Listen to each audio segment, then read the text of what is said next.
मीन रास या आठवड्यात वैवाहिक स्थिती उत्तम असेल. कुटुंबियांसह एखाद्या ठिकाणी फिरावयास जाण्याचा बेत आखाल.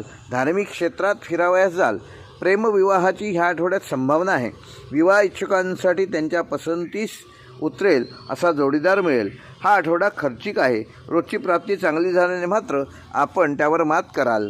व्यापाऱ्यांना चांगला लाभ प्राप्त होणार आहे. प्रकृतीत पूर्वीपेक्षा अधिक जास्त चांगली सुधारणा होईल. उच्च शिक्षणासाठी आठवडा अनुकूल आहे. आपणास आवडीचे विषय शिकण्याची संधी मिळेल. आपल्यावर वडीलधाऱ्यांचा वरदहस्त राहील. घर, दुकान, प्लॉट इत्यादी खरेदी करण्याची इच्छा असणाऱ्यांना ह्या आठवड्यात यशप्राप्ती होईल.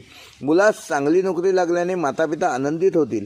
या आठवड्यात कौटुंबिक समस्या आपले लक्ष वेधून घेतील व त्यामुळे आपण लक्षपूर्वक अभ्यास करू शकणार नाही. मीन राशीसाठी उपाय: येणाऱ्या गुरुवारी श्री दत्तभावांनी 3 वेळा श्री दत्त मंदिरात जाऊन पठण करा.